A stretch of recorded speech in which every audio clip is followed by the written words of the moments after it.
Hey guys, Oscar here for Notagrouch, and I don't have a very technical update or any advice for this video, but I do have something that I want you to consider.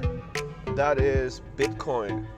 I made a video about Bitcoin where I interviewed one of the local community members.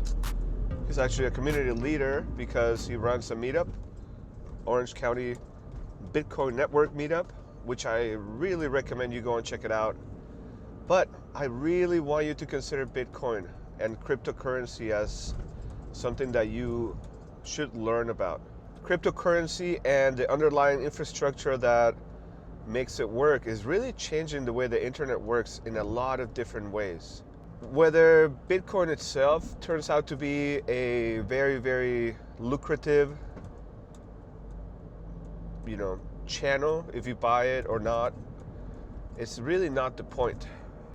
What I really want you to learn about is how it works, why people love it, why are people using it so much, and what are the benefits of moving from a fiat currency system as we have right now. Fiat is what we traditionally know as money today. So like just dollars, pounds, yen. That's basically money that is backed up by a government. Usually, well, it used to be backed up by gold, but for some reason that changed. That changed in the 70s. And there's a lot of reasons why people say it changed.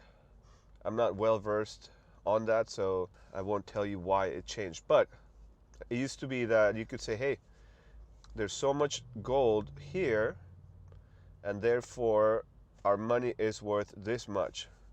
So this $1 is backed up by gold that's put away somewhere. That changed. So it's no longer backed by gold or silver.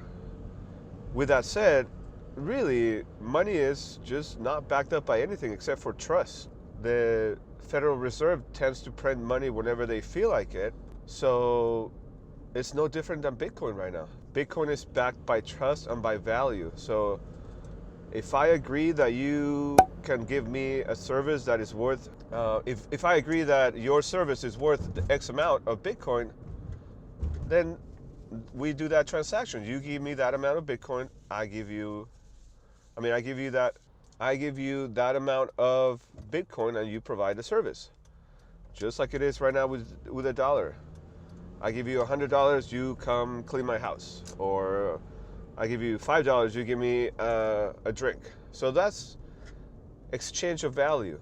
We are exchanging value when we do that. Bitcoin is doing that in ways that money cannot do.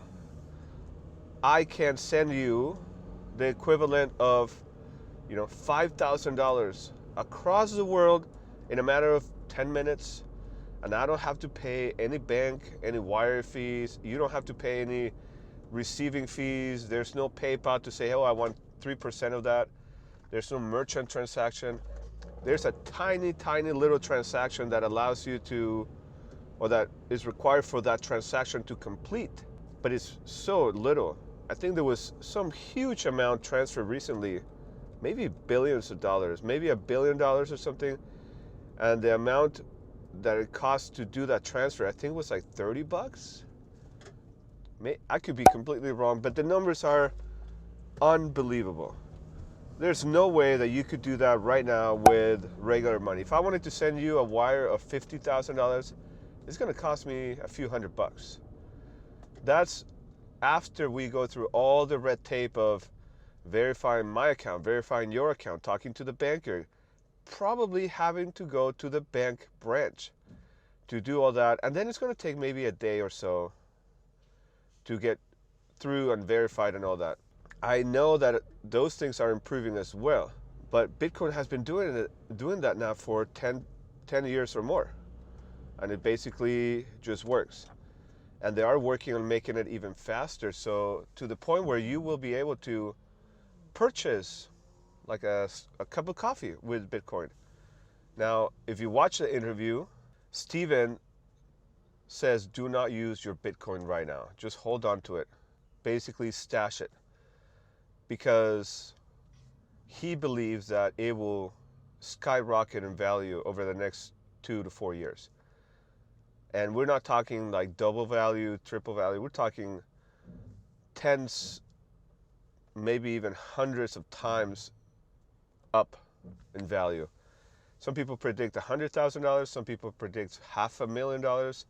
Some people predict over $1 million for one Bitcoin. And the other spectrum of the argument, you have people that said this is worth nothing. It's a fad. It's going to go away soon, and you're going to be left with nothing but a number in an imaginary wallet. I don't know what to tell you about which way is right. I don't know which one you should believe. I am somewhat on the fence about it. I am trying to collect Bitcoin. By the way, any service that I offer, I give you a discount of 10% if you pay me on Bitcoin. Just so you know. I'm trying to collect Bitcoin because even if it's just for the novelty, even if it's just for being part of history, being part of pop culture, let's say by the way, there's a limited amount of Bitcoin. Unlike fiat currency, once all the Bitcoin is out, that's it. There's no more Bitcoin. So all you have left is a limited supply of Bitcoin that you have to use to trade, which is an interesting problem or solution. Depends on how you look at things. But the way that you get Bitcoin is you have a miner computer, a system that is processing mathematical problems in order to collect a piece of Bitcoin. And over time, they may collect the full Bitcoin. And that is now a Bitcoin that is locked away, it's put away. They can use it or they can just hold on to it. But there's only 21 million of those. Once that's done, once everybody's collected all of them, there's no more. So I want to be, like Steven said on his interview, I want to be one of the people that has one Bitcoin at least. That would be cool to have, to be what he refers to as a full coiner or as a one coiner or whatever it's called. Currently the price of Bitcoin dropped to 8,300 or something. So its value has decreased over the past few days, but you never know if that's just a dip and which will correct itself and we'll go back to higher numbers than before. That's of course what Bitcoin evangelists believe, or it could continue to go down, and we don't know. We don't know if it will stop. So, in any case, think about Bitcoin, learn about cryptocurrency, and if you can and you can afford it, get some Bitcoin. Bye.